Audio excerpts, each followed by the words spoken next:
Speaker, I just have two questions. One, the office that you are going to occupy, if you are approved by this committee, requires a person of high emotional intelligence. And you've seen previously public officers, after they're either impeached or fired, they come out and release information to the public, information that probably the public ought to have known while you are serving in that office. But we get treated to these theatrics after you've left the office. And that is actually from even your immediate, immediate former occupier of that office. It came out and released information, which of course should have been released earlier so that the public is supposed to know what happens in those offices. But why am I asking you this is because your bills that have come out, be it the Anti-Corruption, the Demonstration Act, it looks like they are out of emotion. If demonstrations were done by the other camp, maybe the supporters of Raila, they were done by Gen Z, they were not favorable to your side.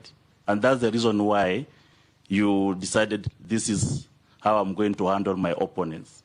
So this puts you on a person who lacks emotional intelligence. You act out of emotions, and this is a position that requires a person of high integrity as well as emotional intelligence.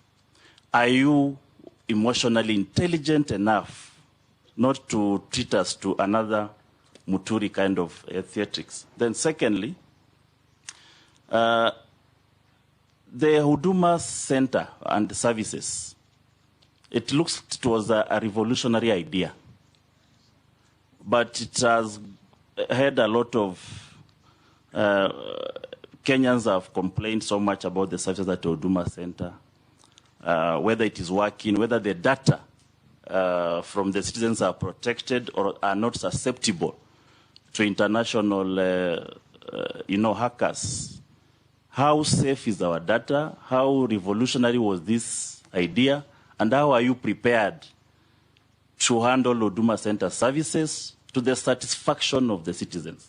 Because as it is now, citizens are not, and this is the meeting point of all citizens of Kenya, whether they are from opposition or the government, whether they are meeting point of citizens and its government. How are you going to make this service once more satisfactorily given to the citizens of Kenya?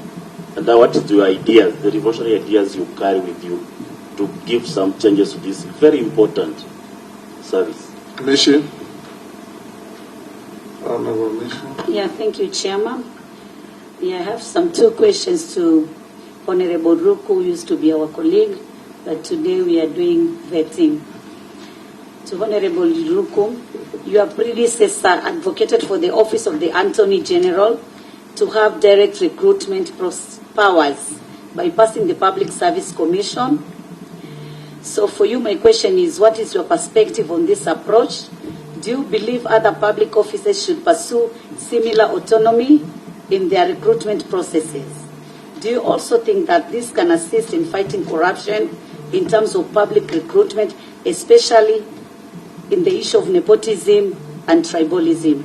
That's my first question. My second question, what are your views on the proposal to amend the Constitution to reduce the number of elected and appointed public officials to alleviate physical pressure caused by the public sector wage bill? Thank you, Honorable Chairman. Your mission next, Sharia. Thank you, Honorable Speaker. To the nominee, strategic planning is crucial in realizing new policies within the public service. It guarantees that government agencies function efficiently and effectively while remaining responsive to the needs of the citizenry. What is your experience, if any, in strategic planning and policy formulation?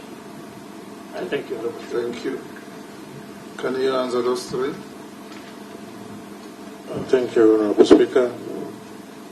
The emotional stability. Yes, Honourable Speaker.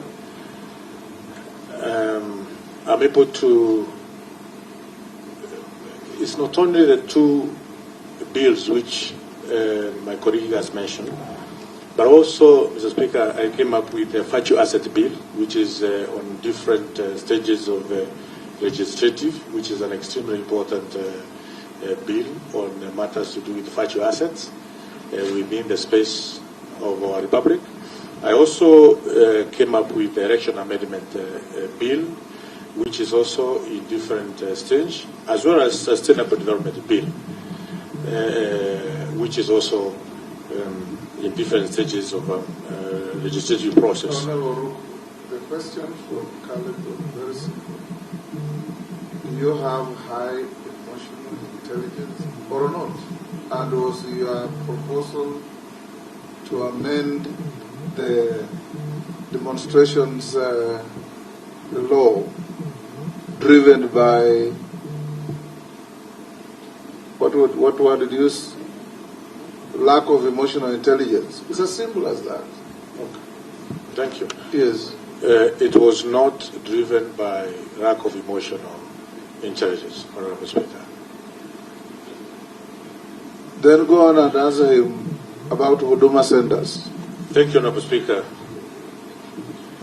Yes, Huduma centers have revolutionized the way government services are offered in Kenya, and we need to move with speed and ensure we have a Huduma center in each and every constituency or in each and every sub-county in Kenya. At the moment, we have about 52 Huduma centers, and we have 290 constituencies. So we have quite a number of constituencies without Huduma centers, and we need to our fast track with, of course, the National Assembly to ensure we have the necessary resources for the Huduma centers across the Republic of Kenya.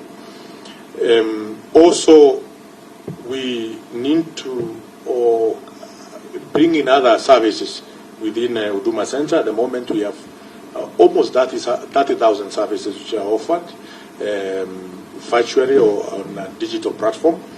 But when it comes to the bidding systems, we need to enhance the bidding system when Kenyans are paying. We don't want to have a situation where there is even cash handling at whatever service which is rendered by government. On issues to do with strategic planning, yes, I served as a trustee of Water Sector Trust Fund, and strategic plan is a purview of the board, and I was one of those who went through the process of having developing a strategic plan for Water Sector Trust Fund in the year 2015. Also, as a member of parliament, it's a requirement for every constituency in the Republic to have a 5-year strategic plan, which also I developed for Bere North constituency, as well as policies. In terms of wage bill, I think I talked about the wage bill. Yes, we need to conduct a review of the public servant and the public services which are offered, and know whether we need some of them or not, and we see how we can cut down the wage bill, but at the same time remunerating those who are doing a good work or good work within the public service. But we need also how to take care of